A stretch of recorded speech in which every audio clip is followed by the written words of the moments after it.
Hey everybody, I'm back. Okay, let me take this off. Okay, I'm going to turn the camera around because I want to show you the Yerby Institute. I think the first time I showed it to you, it was just a room with the shelves still in there. It is a former closet, and I want to show you what we're doing with the space. Okay, let me step back a little bit this way. Then I'm going to turn the camera around that way. Okay, and look at that wainscoting. The wainscoting was done by the city of Augusta, and it matches the beautiful, beautiful door. Isn't that gorgeous? Look how that wainscoting goes around. Above the door, I'm going to put a shelf, and then we're going to do like a cardboard cutout of all of his books. I saw that in a library in Canada. So here's the door. Come on inside. Look at that. It's a lot of space. Ain't that gorgeous? And of course, I got a couple of things in here that still need to come out. This piece of equipment here, I think it was for the visually impaired, and it's probably older than most of the people watching this video.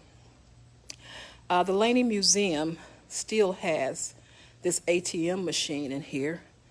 I don't think there's any money in it, but Capital City Bank was one of the first African-American banks in the Central Savannah region area. That's the CSRA. Let's see.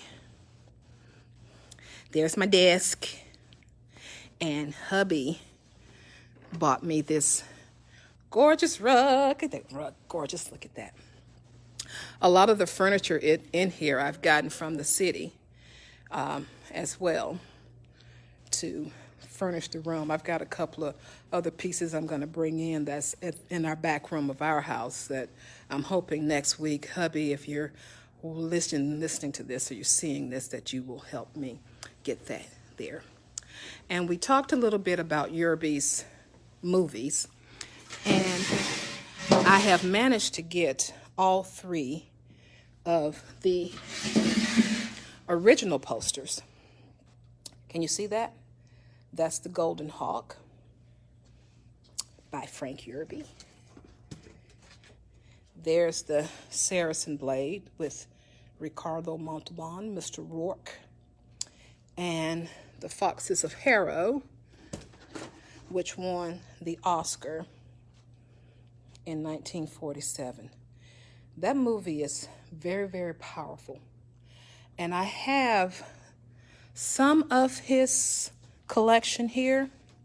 So if you're out and about and you ever see any books by Frank Yerby, and some of these are first editions, if you ever see any books by Frank Yerby, grab them and, send them to me. I'll reimburse you for the shipping and the cost of the books, because I'm always on the search for Yerby books to make sure that we have a full collection. Now, we have a full collection in circulation downstairs on the shelves. But I'm always looking for more for the Yerby Institute. Okay? Where do you want to go next? You want to go see my beautiful display cabinet? I can't wait to show it to you. I think I robbed all of my husband's stuff to do the Father's Day display. So let me turn this around. Okay. This is one of the display cabinets. This is all of our talking book stuff. And then one of the employees is a big Star Wars fan. See all the Star Wars stuff? Isn't that cool? Hey, you can see how fat I am in that video, in that glass. So let me turn that around. Well, in my defense, I did have my leg replaced.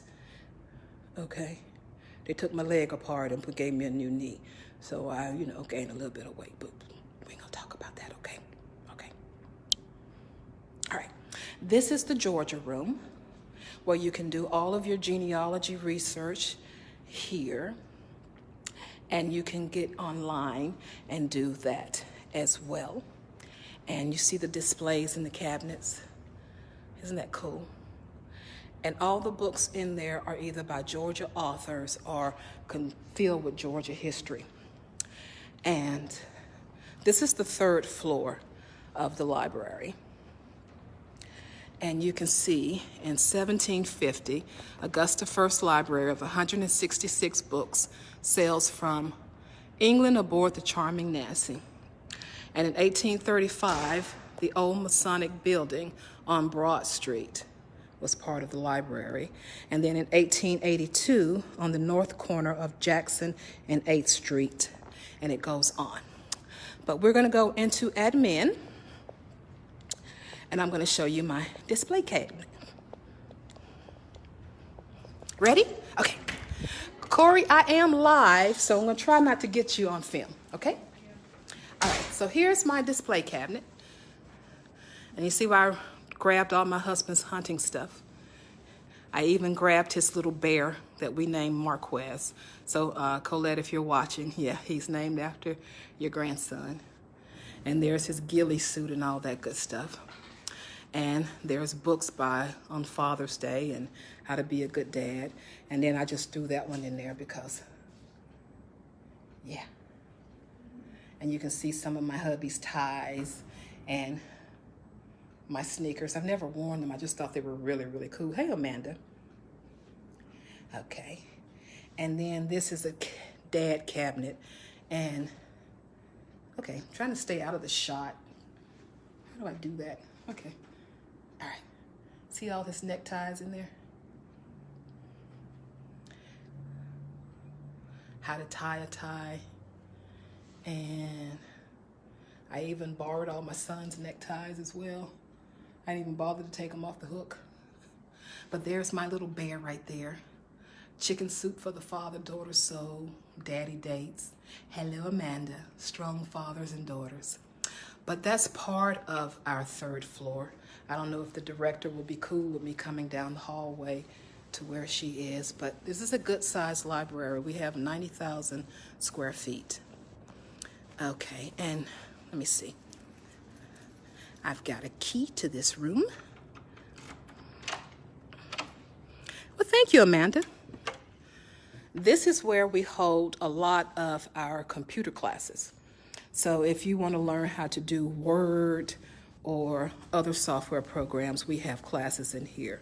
And I've also done writing classes in here as well. So it is a very great space to do those kind of classes. Okay?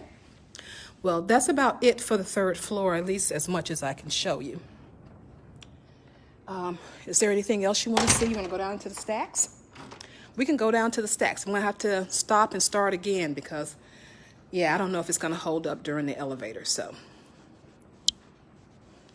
I'm going to take you downstairs. I'll be back in a moment.